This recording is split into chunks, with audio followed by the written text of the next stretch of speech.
Hello everyone, मैं अंजू मिश्रा अपनी पूरी टीम लर्न एंड क्योर की तरफ से आप सबका स्वागत करती हूँ और उम्मीद करती हूँ कि आप सब भी स्वस्थ होंगे, मस्त होंगे और अपनी अपनी लाइफ में व्यस्त होंगे।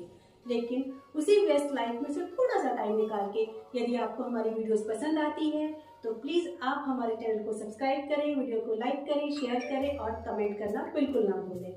साथ ही बेल आइकन को टच जरूर करें ताकि जब भी हमारी कोई नई वीडियो आए तो उसका नोटिफिकेशन आपको टाइम से मिलता रहे। तो आज मैं आपके लिए एक नई वीडियो लेकर आई हूँ। जैसा कि आप सभी जानते हैं कि निर्जला एकादशी आ रही है और 2024 की निर्जला एकादशी कब है, ये सब सवाल आप लोगों के मन में जरूर आता होगा। तो चलिए मैं सबसे पहले आपको बताती हूँ कि 2024 की निर्जला एकादशी कब है। तो सबसे पहले आपको ये ध्यान रखने वाली बात है कि निर्जला एकादशी का पारण द्वादशी में होता है और भारत बहुत बड़ा देश है। तो यदि आप ऐसे क्षेत्र में रहते हैं जहां द्वादशी सूर्योदय में 19 तारीख को पड़ रही है और एकादशी सूर्योदय में 18 तारीख को पड़ रही है, तो आपको 18 तारीख का ही निर्जला व्रत रखना चाहिए। लेकिन और पारण उसका द्वादशी में ही करना चाहिए।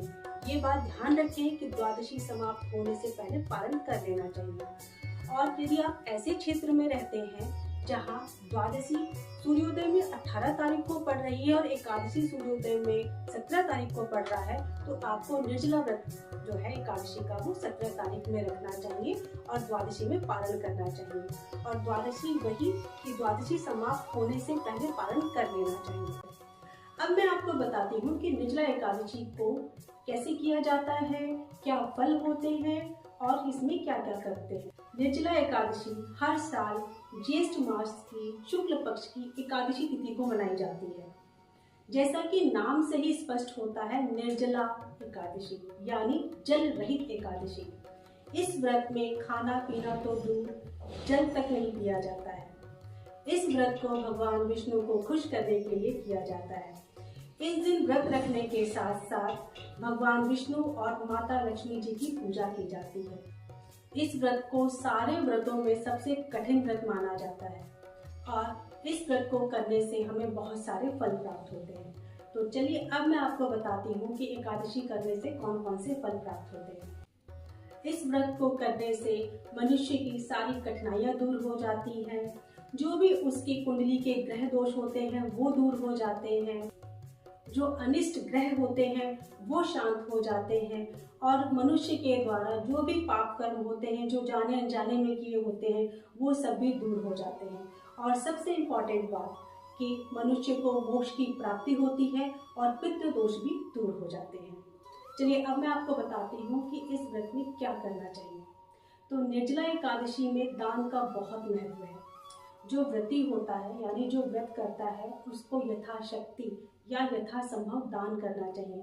जैसे कि आप जल का दान कर सकते हैं, शरबत, तरबूज, आम, पीले वस्त्र, पंखा और चप्पल आदि का दान करना चाहिए। लेकिन जो भी आप दान करें वो किसी सुयोग्य ब्राह्मण को या जरूरतमंद जो व्यक्ति होता है उसी को दान करना चाहिए। अब मैं आपको बताती हूँ कि इस व्रत को कौन कौन कर सकता है। इस व्रत को कोई भी मनुष्य कर सकता है। इस व्रत को करने के लिए किसी भी प्रकार का कोई भेदभाव नहीं है। इस व्रत को कोई बच्चा भी चाहे तो कर सकता है, जवान भी कर सकता है, बूढ़ा भी कर सकता है, कोई भी इस व्रत को कर सकता है। लेकिन सबसे ज़रूरी चीज़ ये है कि इस व्रत को जो भी करे उसकी श्रद्धा भगवान के प्रति और विश्वास जरूर होना चाहिए, क्योंकि बिना श्रद्धा और विश्वास के कोई भी व्रत फलीभूत नहीं होता है। इस व्रत को करने के क्या नियम होते हैं वो मैं अब आपको बताती हूँ।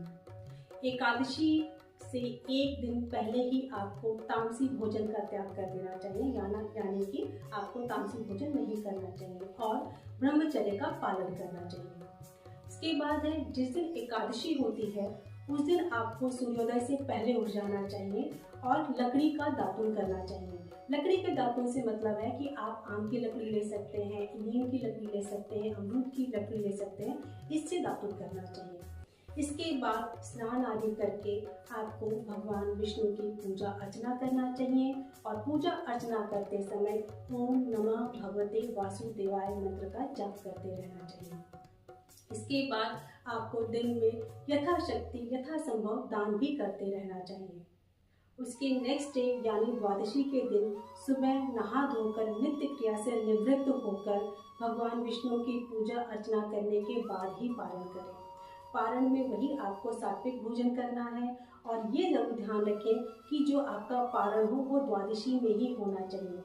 और एक बहुत इम्पॉर्टेंट बात कि जो भी एकादशी का व्रत करता है या किसी भी व्रत को करता है उसको इस बात का बहुत ध्यान रखना चाहिए कि उस दिन क्रोध ना करे, किसी को कटु वचन ना बोले यानी किसी को कष्ट ना दे, किसी को कोई भी उल्टी सीधी बात ना बोलकर आपका ध्यान आपका मन भगवान विष्णु की पूजा अर्चना में ही लगा रहना चाहिए।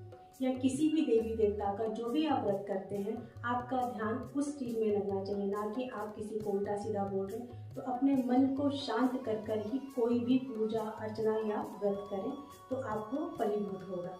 तो आज की वीडियो में मैंने आपको एकादशी व्रत के बारे में बताया। यदि आपको हमारी वीडियो पसंद आती है तो प्लीज़ आप हमारे वीडियो को लाइक कीजिएगा। मैं आपसे बहुत जल्दी फिर नेक्स्ट वीडियो मिलूंगी। तब तक के लिए आप लोग अपना ध्यान रखिएगा, स्वस्थ रहिएगा, मस्त रहिएगा। धन्यवाद।